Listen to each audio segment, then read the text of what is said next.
রক্তাক্ত করে। বাংলাদেশ এখন মৌলবাদী তৎপরতায় সর্বোচ্চ জায়গায় পৌঁছে গেছে।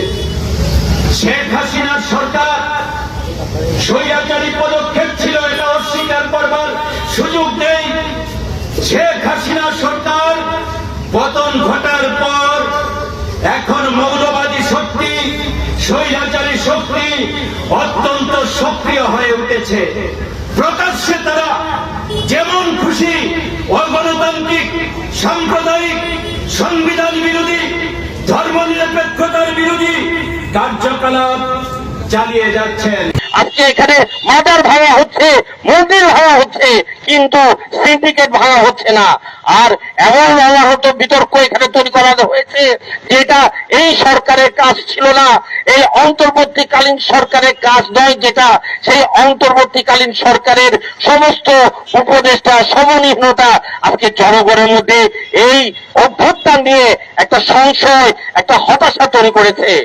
আমরা তার বলতে চাই, অন্তর্বর্তীকালীন সরকার তার অন্তরে কি আছে এটা জনগণের সামনে পরিষ্কার করা দরকার। কারণ এটা পরিষ্কার না করলে জনগণের যে বিক্ষোভ, লড়াই এই সরকারকে ক্ষমতায় বসিয়েছে সেটার উপরে জনগণ আস্থা পাবে না। আমরা তাই দেখেছি 11টা কমিশন যেটা করা হয়েছে, সেই কমিশনের মধ্যে সমাজের মানুষ তারা কি অধিকারটা পাবে, এদেশে গণতান্ত্রিক শ্রম আইন কি হবে, এটা নিয়ে কোনো কমিশন করা হয় নাই। আজকে তাই ক্ষমতা শুধুমাত্র হাত বদল হলে এখানে এই ব্যবস্থা পরিবর্তন হবে না। এই প্রেক্ষিতে আমরা দেখলাম যে আমাদের দেশে হিন্দু সনাতন তাদের উপরে যে নির্যাতন, নিপীড়ন, সেটা একের পর এক ঘটনা ঘটেছে।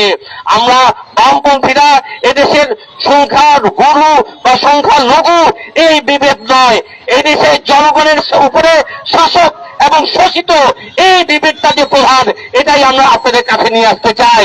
কারণ মালিকের কোনো ধর্ম নয়। ওই ইসলাম বলেন, হিন্দু বলেন, যে মালিক সে শোষণ করে, সে নির্যাতন করে, সে শ্রমিক হিন্দু হোক বা মুসলমান হোক, সে নিপীড়ন করবে, সে ঠকাবে। গুণের যেমন ধর্ম নাই, মূল্যবারও তেমন ধর্ম নাই।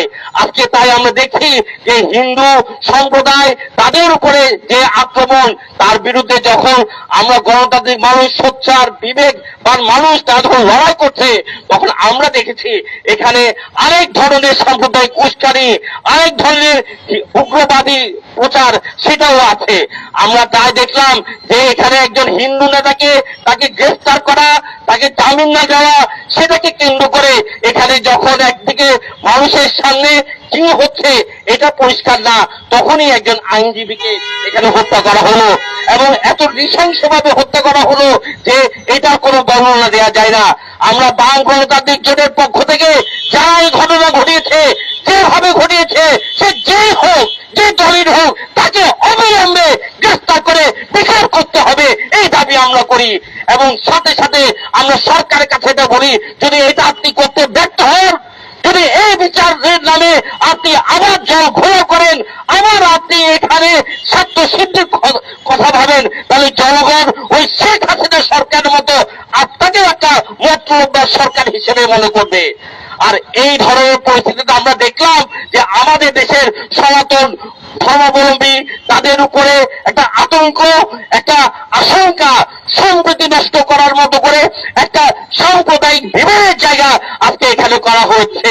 আজকে সেই জায়গা থেকে আমরা দেখলাম রাজপথে যখন আজকে হত্যার বিচারের চাইতেও ধর্মের বিচার বেশি চাই, মানুষের বিচারের চাইতেও এখানে গোষ্ঠীকে এখানে আক্রমণ করা হয়, তখন আমরা মনে করি এর মধ্যে দিয়ে সৎ উদ্দেশ্য থাকে না। সমস্ত মানুষ এখানে তার ধর্ম পালন করার অধিকার আছে। আমরা বামপন্থীরা তাই বলি যে রাষ্ট্র যার যার, ধর্ম যার যার, রাষ্ট্রটা সবার। এই কারণে রাষ্ট্রের চরিত্র হবে ধর্ম নিরপেক্ষ। মানুষ ধর্ম পালন করতে পারে, কিন্তু রাষ্ট্র তার নিয়ম পালন করতে হবে।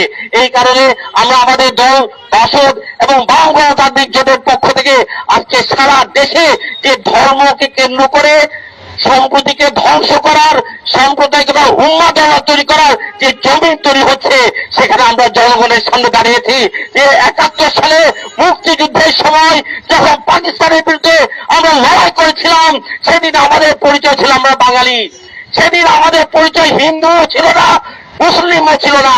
এই মুক্তিযুদ্ধ কোন ধর্ম যুদ্ধ। তাই সেদিন আমরা সকালে কাঁধে কাঁধ মিলিয়ে ওই পাকিস্তানের বিরুদ্ধে লড়াই করে জয়ী হয়েছিলাম।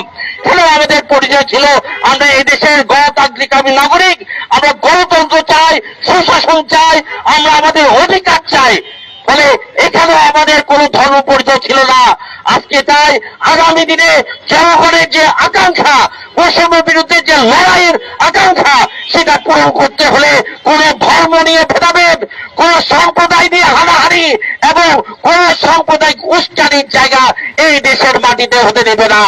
এদেশে বামপন্থীরা এদেশের মুক্তিযুদ্ধে, এদেশে গণঅভ্যুত্থানে তারা প্রাণ দিয়েছে, রক্ত দিয়েছে। আগামী দিনেও এদেশে অসাম্প্রদায়িক ধর্ম নিরপেক্ষ রাষ্ট্র নির্মাণে, রাজনীতি নির্মাণে বামপন্থীরা এগিয়ে থাকবে এবং জনগণকে নিয়ে ঐক্যবদ্ধ লড়াই করবে। এদের উপর আক্রমণ এবং বাংলাদেশ সরকারকে উপযুক্ত ব্যবস্থা গ্রহণ করতে হবে।